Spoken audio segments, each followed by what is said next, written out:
no había diferencia, ¿no? Esto era un inhalador, ¿no? También. La figura es así porque esta es una señora que intentaba dar a luz, ¿no? La única diferencia en este, pues, ya no es el matraz de vidrio de laboratorio, sino que este es algo así como lo que tenemos todos en casa, un termo de agua caliente, ¿no? Entonces el que tiene un tubo dentro y otro externo. Entonces se echa ahí, tiene orificio, circula por aquí el vapor del éter o cloroformo, esto gira y al girar permite que salga y lo respire el paciente. Ya más moderno, pues, ¿no? Entonces ya era más regular. Bien.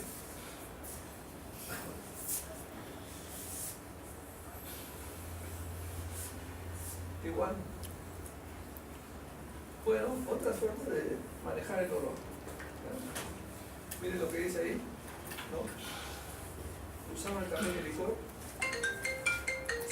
Todo eso no usaban.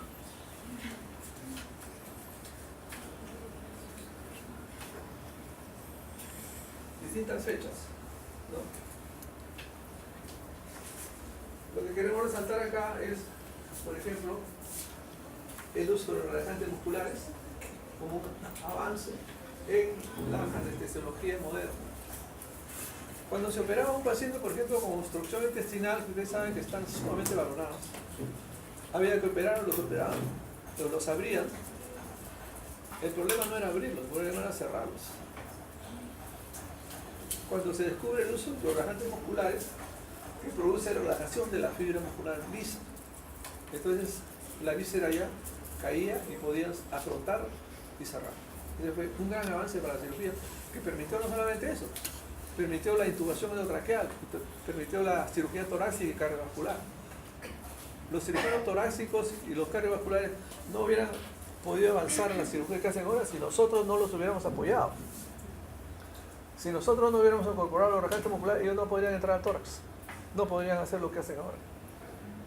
Porque el relajante muscular permite hacer la intubación, colocarlo al ventilador electrónico mecánico, pararle el pulmón cuando uno lo quiere parar, etcétera, etcétera. ¿Estamos? Lo otro relevante es que ya aparecen las primeras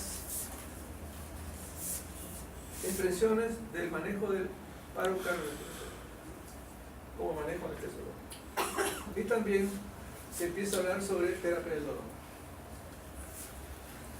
Es así como ahora trabajamos los anestesiólogos, ¿no? Un poco diferente a las láminas anteriores, ¿no? Entonces ya trabajamos frente a dos computadoras donde el paciente está acá y nosotros estamos sentados como si fuéramos, por ejemplo, un piloto de aviación y estamos totalmente controlando todas las expresiones que recibimos del paciente por intermedio de toda la comunicación que tenemos con el paciente por intermedio de los computadores. Por eso es que ya prácticamente no se escucha, ¿no?, decir que bella niña o señora, qué sé yo, se muere porque se le pasó la mano por la anestesia. Ya casi no se ve eso, ¿no? ¿Por qué? Porque es muy difícil cuando se trabaja con este equipo que se le pase la mano por anestesia, ¿no? Porque estos equipos uno le pone el nombre del paciente, le pone el peso, la edad, el diagnóstico, determina el anestésico, los anestésicos, la mezcla, la dosis, la forma, cómo lo vas a dar, cada 5, cada 15 minutos, en bolo, inhalado, etc. Y luego pones Enter y el computador empieza a trabajar solo. Y también detecta si la presión sube, baja, si baja el pulso, si sube la oxigenación, si baja la oxigenación, si baja todo o sube todo. Entonces todos estos equipos tienen alarmas audibles y lumínicas. Entonces es prácticamente muy difícil que se le pase la mano por una anestesia. Esa es la parte de lo que se llama la seguridad en los quirófanos. Bien.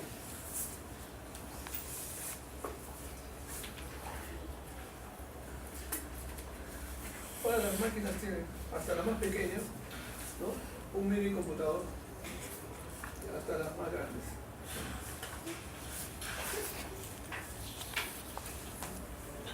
Veamos en otros campos, en estos últimos 30 años, que hemos crecido, desarrollado. Estas son todas las áreas donde un anestesiólogo puede trabajar. Este es donde ustedes nos conocen tradicionalmente, dentro de la sala de operación. Nosotros podemos trabajar en las áreas de cirugía de corta estancia, en los sistemas de rescate, en las áreas de recuperación, se llama URPA, Unidad de Recuperación Posanestésica, en CUSI, en las unidades de ventiloterapia, que no es lo mismo que UCI, en los ambientes o servicios de terapia del dolor, haciendo medicina extrahospitalaria, manejando la analgesia del parto, en las unidades de analgesia del parto, dilataciones en ginecoobstetricia, en radiología intervencionista, en procedimientos de diagnóstico, tomografía, resonancias, ¿no?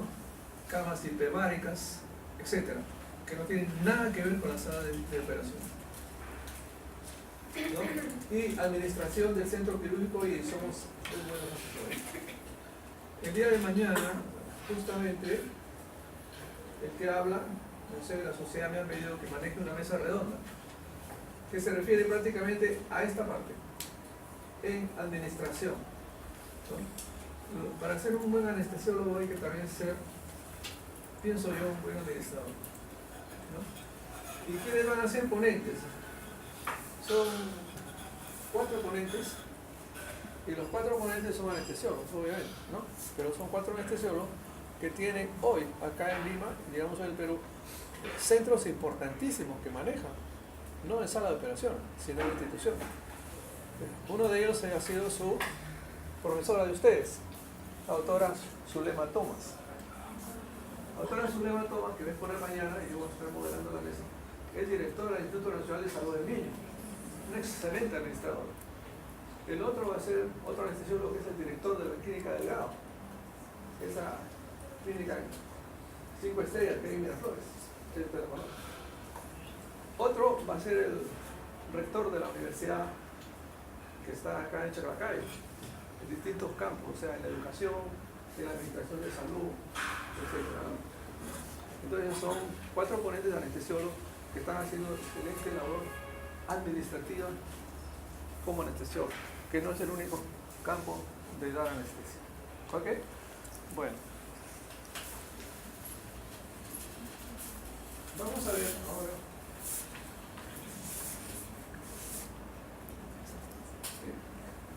Hablemos un poquito del dolor. Dice que es una experiencia emocional y sensorial desagradable asociada a daño tisular, actual o potencial, dice expresado en términos de daño. ¿Qué nos dice eso? La Asociación Internacional para el Estudio del Dolor, ¿no? Esta asociación internacional, ¿no? Hace estudios mundiales sobre lo que es este tema, que a todos en algún momento nos ha afligido, ¿no? Si hay dolor no hay calidad de vida, ¿no? Calidad de muerte tampoco. Hay que morir con decencia. ¿A qué se refiere esta lámina? Cuando hablemos un poquito más adelante de eso. De que si una persona debe morir porque tiene un proceso de una enfermedad terminal que tiene asociado dolor, muchas de ellas son oncológicas, ¿no es cierto? Si tiene que morir dignamente, ¿no es cierto? Y nuestra obligación como médicos es que eso suceda, que termine sus días no gritando como un venado, sino como un ser humano. Entonces ahí es la parte donde los servicios de terapia del dolor y cuidados paliativos, ustedes habrán escuchado, ¿no es cierto? Entonces, las unidades del dolor en el mundo, casi todas las unidades del dolor en el mundo son manejadas por anestesiólogos, dependientes del área de anestesia, ¿ya? Entonces nosotros nos hemos especializado en el manejo del dolor. No es que nos haya sido fácil, tampoco muy difícil. Si manejábamos muy bien el dolor agudo, que es el dolor quirúrgico, ¿no es cierto? Pues manejar el dolor crónico ha sido diferente, ¿no? Entonces estábamos un poco más preparados que otras especialidades en el manejo del dolor. Bien, entonces al dolor, ¿qué le decimos? No, ¿no es cierto? Bien. Ahí tenemos la razón. Pero para manejar el dolor hay que conocer algo de él, por lo menos, ¿no? Entonces, lo primero que tenemos que hacer es definir qué tipo de dolor estamos enfrentando, sin dejar de recordar la parte psicológica, ¿no? Es una lámina muy sencilla, existen básicamente dos tipos de dolor, el dolor orgánico y el dolor psicológico. El dolor orgánico lo podemos dividir en nociceptivo, que a su vez puede ser somático y visceral, y el dolor neuropático. Esto es el punto 1, el ABC, para poder manejar el dolor. No se trata de que tiene un dolor, pues toma Panadol. No es así, pues. Primero tenemos que diferenciar, es como usted. Este paciente tiene una fiebre, pero tenemos que identificar por qué tiene fiebre. ¿No es cierto? O si es originario de un órgano o de una enfermedad específica, o de qué, ¿no? Entonces, el dolor nociceptivo somático se refiere a esta parte, ¿no? Y puede ser, por ejemplo, tumores que comprometen el hueso, el músculo, etc. Traumatológicos, ¿no? Entonces, esos son dolores somáticos. Visceral, su nombre lo está diciendo, ¿no? Puede ser el mismo tumor que envuelve una víscera sólida o hueca o una lesión propia, por ejemplo, un cólico vesicular, ¿no es cierto? Entonces, ese es un dolor visceral, pero que forma parte del dolor nociceptivo por estimulación de los nociceptores sensoriales. ¿Estamos? Si el dolor se refiere a lesión de la fibra o de una estructura neurológica, por ejemplo, seguimos con el ejemplo, un tumor que invada una fibra nerviosa o un trauma que destruya o lesiona una fibra nerviosa, entonces el dolor será de tipo neuropático. De acuerdo a eso es que nosotros tenemos que manejar el dolor. ¿Y cuál es el dolor psicológico?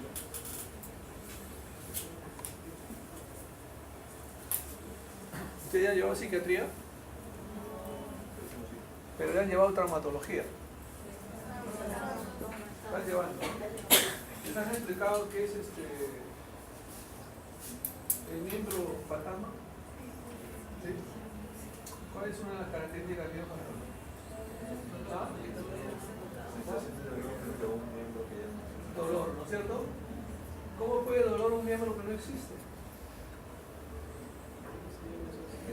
Si no tiene la parte somática, ¿no es cierto? Que todavía está en circulación, todavía están las velocidades generando las encefálicas. Bueno, hay muchas formas de explicarlo, pero ¿cuál es lo que te llega a ti que tiene dolor? ¿Sí o no? Son como neurotransmisores. Entonces tiene dolor. Entonces hay un centro, la parte central que maneja el dolor, ¿no es cierto? Está en técnico. Está en técnico, bueno, en esa cuadrada no han sacado la central. Claro. Entonces, ese es el dolor psicológico. Entonces, siempre ahí se compone. Bien, entonces, lo otro es, ¿ustedes llevan psiquiatría? Bueno, ya van a llevar, necesitan llevar para que comprendan un parte lo del dolor del miembro. ¿Por qué? Porque eso se llama en psiquiatría ganancia secundaria. Se veía que lo estaban mandando a ustedes, no, se llama ganancia secundaria en psiquiatría. Esa persona que no tiene el brazo se autolimita para no trabajar y seguir cobrando.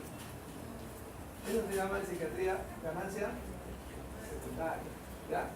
Entonces, no, me sigue doliendo, no puedo trabajar. Entonces el psiquiatra tiene que intervenir. Ya no es campo del neurólogo o del traumatólogo, sino es campo de manejo del psiquiatra. ¿Ya? Entonces eso quiere decir que siempre pensemos en la parte emocional. ¿Estamos?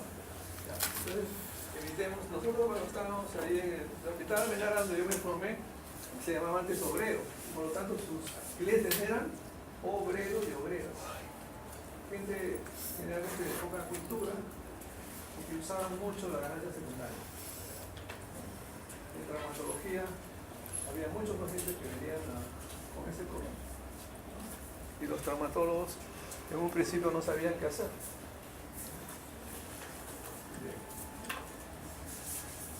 Entonces el punto 1, clasificación. Este es algo que es también importante saber, ¿no? Así como cualquier especialidad, ¿cómo es la terminología, ¿no? ¿Qué es una algia? ¿Qué es un halógeno? ¿Qué es una alodinia? ¿Qué es analgesia, anestesia, etcétera, etcétera, ¿no? Entonces, cuando se hace la clasificación, se dice paciente, ¿no?, que tiene alodinia, tiene algia, tiene hiperalgia, etcétera, en la descripción del proceso que se hace en el control o chequeo del paciente. ¿No? ¿Qué caracteriza ya? Tiene un dolor, pero ¿de qué tipo? El apellido, el nombre y el apellido del dolor, para poderlo clasificar y poderlo tratar. ¿Estamos? Eso tienen que conocerlo bien, ¿no? Bien. Entonces ustedes como médicos generales se van a enfrentar a numerosos pacientes cuyos síntomas común simplemente es el dolor. Entonces existe pues el dolor agudo y el dolor crónico. Por ejemplo, aquí estamos viendo una columna supuestamente normal y acá una columna que tiene un dolor crónico por desgaste y enfermedad, ¿no?, articular. Miren los discos, miren los cuerpos vertebrales. Entonces obviamente hay un aplanamiento aquí, ¿no es cierto?, por cualquier enfermedad que sea degenerativa, artrítica, etc. Y estos ya son dolores crónicos. Esto ya no va a regresar acá jamás, ¿no es cierto? No va a regresar. Entonces, a ver cómo vamos a manejar ese problema, que lo va a tener por el resto de su vida. Lo que yo les decía, ¿no?, el 75-80% de los dolores pueden ser manejados por ustedes. Entonces tienen que aprender a identificarlo y a manejarlo. Esto es lo que se llama la escala analógica del dolor y la escala facial, que se utiliza, por ejemplo, para niños, ¿no es cierto? Entonces tú le dices, señálame con la carita cuánto te duele, así, así, así, de acuerdo a ustedes. O a veces hay personas, y les va a pasar a ustedes, que son quechua hablantes, no hablan español. Cuando vayan a hacer su serum, se van a encontrar con gente que no habla español. Porque, como les decía hace unos días a ustedes, todos piensan de que todos van a ser médicos y van a trabajar en los hospitales. No es así. No todos van a trabajar en hospitales. Porque no solamente en los hospitales es donde se ven enfermos hay por todas partes, ¿no? Entonces hay gente que habla aymara, ustedes van a Puno, Juliaca, Cusco, hay gente que habla aymara y que no habla nada. Entonces ustedes pueden utilizar esto, ¿no? ¿Quién de acá sabe hablar quechua? ¿Alguno? ¿Ninguno? ¿Ni por sus ancestros?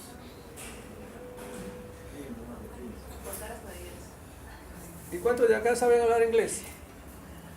Levanten la mano. Todos. ¿Quién sí sabe? ¿Somos norteamericanos? ¿Por qué somos? ¿Tú sabes hablar inglés? ¿Se dan cuenta, no? O sea, vivimos a la espalda de nuestra realidad, ¿no? Inglés sí, eso sí, todos lo sabemos. Nosotros cuando estudiamos medicina nos enseñaron inglés, francés y quechua. La quechua básica, para poder atender. Por supuesto que ya no me acuerdo nada, ¿no?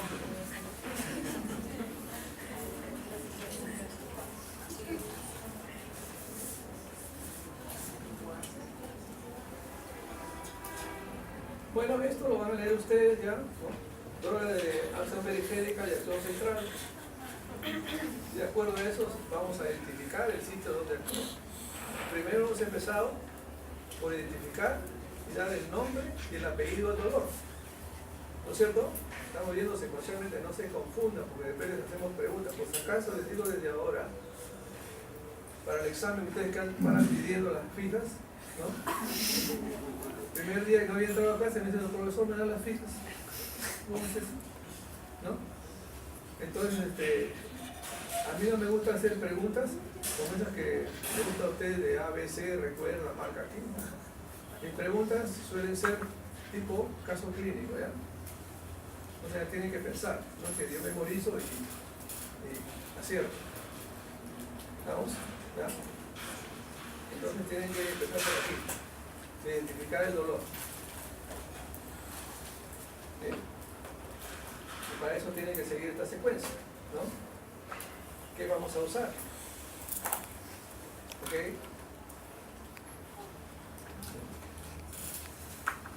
Los opioides, yo no debería poner esto porque ustedes ya todos me han dicho que han sacado 17 de fármaco, entonces manejan muy bien la farmacología, ¿no? Pero nunca está mal recordarles fármacos. Producen analgésicos. Los tipos de opioides, los naturales, la morfina, la codeína, los péptidos endógenos, ¿no? Todos estos tienen su utilidad en medicina. Esto de acá ya mucho menos, ¿no? De aquí la codeína tal vez. La morfina más la vemos allá en la calle de las pizzas el día sábado, ahí se ve bastante eso, ¿no? Ya no se ve mucho en los hospitales, ¿no? Bien. Los semisintéticos, la heroína también, la oxicodona es un excelente analgésico, ¿no? Y la meperidina, a ver, ¿quién sabe farmacología? La meperidina o la más usada, la meperidina o que van a tener que usar todos los días ustedes, o temerol, la meperidina o temerol, ¿ya? ¿Ok? El fentanilo muy utilizado en anestesia, y todas estas ya se utilizan como combinaciones en terapia del dolor para dolores crónicos o dolores oncológicos. Bueno, acá tienen una capacitación interminable, es para que lo recuerden, ¿ya? Pero todos ellos tienen casi esto como expresión común, ¿ok? Depresión respiratoria, muy importante, no se olviden. Náuseas, vómitos, disforia, embotamiento, constipación o estreñimiento. Miren, cólico biliar. ¿Cómo puede producir dolor un opioide? ¿Cómo lo explicamos? ¿No? ¿Cómo lo explicamos? Retención urinaria, sedación, por eso que no les permiten manejar, utilizar máquinas, ¿no es cierto?, los que están recibiendo este tipo de medicación. Agravamiento del shock hipovolémico, obviamente, ¿no es cierto? Sí, hay depresión, reacciones anafilácticas, ¿no es cierto? Y falla hepática y renal. Entonces, por favor, de los más frecuentes son depresión respiratoria, náuseas, vómito, constipación, depresión urinaria y sedación.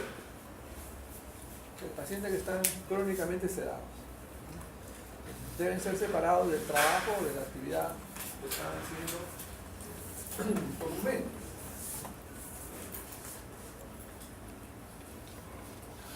Los AINES ya usted lo conoce, ¿no?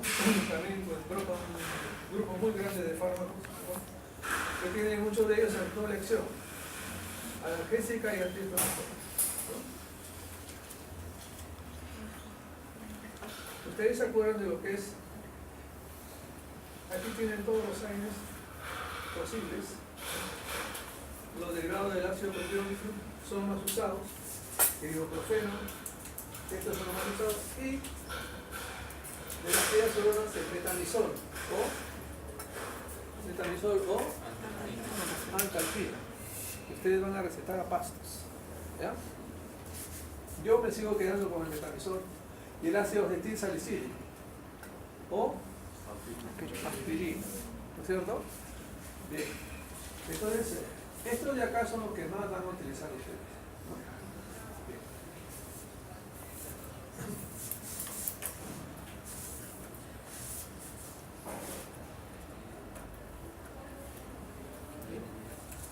Dentro de la fórmula cinética lo vamos a pasar un poco rápido, ¿no?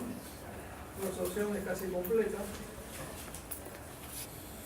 No tiene el primer paso de su metabolismo. ¿Qué quiere decir esto?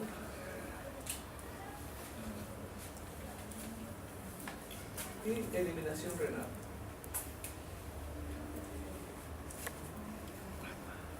Gastrointestinal interfiere en el rol de protector del COX1.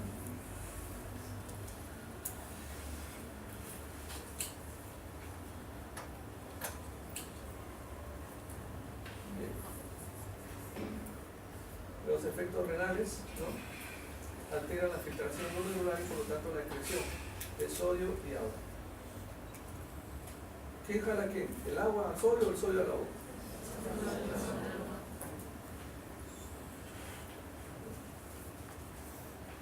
Hay necrosis tubular aguda, por eso hay menos, ¿no? Hay un estado de nefritis prácticamente, ¿no? Efectos hipertensivos, modifica el tono vascular, la excreción de sodio. Efectos hematológicos, agregación plaquetaria, anemia plástica, neutropenia y trombocitopenia. Mucho cuidado con los AINES. Esto es lo que se llama la escalera analgésica del dolor. Cuando ustedes traten el dolor, traten de utilizar esta escalera, que el dolor está aquí. Siempre el primer paso es utilizar un analgésico simple, no opioide. Hemos visto ahí, ¿no? Puede ser un AINE, puede ser una metamizol, puede ser un Panadol, etc., ¿no? No se olviden de... Ahora, el componente psicológico no necesariamente tiene que ser farmacológico, ¿no? Yo he tenido pacientes oncológicos que han ido a mi consultorio, no sé, ustedes me conocen más o menos, y algunos pacientes me han dicho, doctor, ustedes siquiera me hubiera dado una palmada en el hombro, como lo ha hecho ahora para apoyarme, consolarme, yo estaría mejor.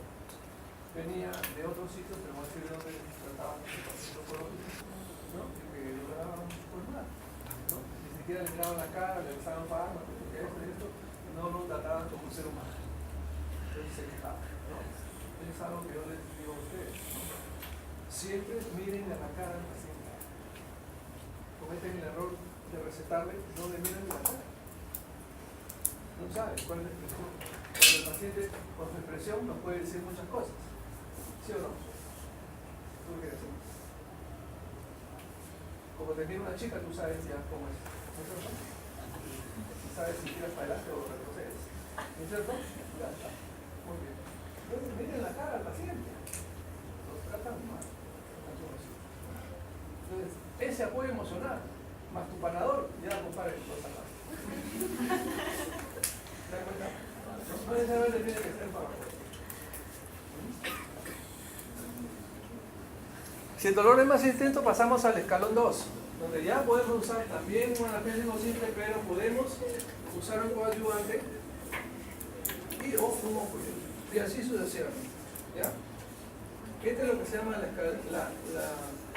la pirámide. ¿Qué quiere decir? Que el 75-85% del dolor, de todos los tipos de dolores, puede ser manejado por los médicos generales, que nosotros los anestesiólogos nos quedamos con esta pirámide, que son los dolores obviamente más complejos, que ya escapan a sus manos, que es poco porcentaje, pero son muy complejos, ¿no? Por ejemplo, drogas intravenosas, subcutáneas, hacer catéteres epidurales, ya eso pues no lo puede hacer el médico general, ¿no es cierto? Bien, bloqueos nerviosos, etc., ¿no? Bien. Pero el resto, ustedes deberían salir sabiéndolo conocer, ¿no? Más del 60% de los pacientes de consulta con dolor neuropático, ¿no? Generalmente está localizado en la sección lumbar. Cuando ustedes vayan a ser internados, pasen por medicina, son como 3 meses, ¿no? Medicina. Entonces, muchos pacientes van a venir con dolor lumbar. Entonces, no olvidarse que esa es una tendencia, donde siempre el médico debe ir sobre la patología más frecuente, ¿no? Si un paciente tiene con fiebre, pues no puedes irte a pensar que si tiene Yardia-Lambia, pues no. Simplemente puede decir que tiene una faringitis, ¿no? ¿Ok? Hay que irse por lo más frecuente. ¿Estamos? ¿No? Bueno, entonces lo más frecuente es los dolores lumbares. Después le diré los dolores tipo diabético, etc., ¿no? Entonces, ahí tienen una referencia que puede servir eso. El manejo de los parches térmicos, ¿no? Estos son asociados con morfínicos. Hemos dicho que el fentanil es un derivado semisintético de la morfina, de acuerdo a la clasificación farmacológica. Entonces, este es un parche con un curita, Por ejemplo, ¿qué podemos tratar? Les había dicho la vez pasada, creo ustedes ya, por ejemplo, herpes, es persona, ¿no es cierto? Dolores muy intensos, ¿no? Entonces ustedes pueden poner el parche en la salida de la raíz y bloquear esa zona sin necesidad de estar tanto, porque mucho aire por vía gástrica que produce, gastritis, ¿no es cierto? Hasta sangrado excesivo, ¿no es cierto? O tratar de estar inyectando cada 8 horas o 12 horas a los pacientes para manejar el dolor. Entonces ustedes pueden apoyarse con un parche, que lo pueden reponer 48, 72 horas. Y se evita la vía gástrica, que puede ya para los pacientes, estos pacientes de herpes, a veces la patología dura meses, ¿no es cierto? Ustedes lo saben por clínica médica, ¿no? Y por neurología. Entonces es una forma de manejar estos pacientes con dolor. Habíamos hablado cuando hablamos en la clase anterior de anestésicos locales, ¿se acuerdan? También parches, ¿no? Pero con anestésico, ¿no es cierto? Para poner punciones, catéter venoso, punciones lumbares, etc. En este caso es para manejar el dolor, ¿no? Asociado a algún morfina, un opioide. ¿Esto tiene algo que ver con la cirugía? Hasta ahora nada. Bien, aquí está el dolor agudo. Hay varias formas de... Yo soy enemigo de dar recetas, ¿no? Porque, bueno, los libros hablan de dosis genéricas, ¿no es cierto? Las leo, las aprendo, todo lo que quieran. Pero mi mensaje es que no soy muy de dar así dosis de esquemas, porque a veces se comete el error de repetirlo así, ¿no? Tal cual se lo dan, ¿no? ¿Por qué? Porque si yo les estoy diciendo que primero hay que estudiar al paciente, entonces cada paciente es diferente, pues. Entonces ahí viene lo que es el arte del tratamiento. ¿Cómo capturas tú al paciente? Entonces tú no puedes como loro decir, ah, le vamos a dar esto, ¿no? Entonces le voy a dar esto, más esto, ¿no? En estas dosis, porque este es el esquema que me han dado en la universidad. Y de aquí no salgo. No, pues no es así. Porque cada paciente es diferente. Estas simplemente son dosis referenciales. ¿Estamos? ¿Ya? Dosis referencial. Además, no todos los pacientes pesan igual. Obviamente. Entonces, no nos quedemos así de frente y nos quedemos con un esquema específico que les pueda servir solamente como marco referencial, no para que lo usen con todos los pacientes. ¿Sí?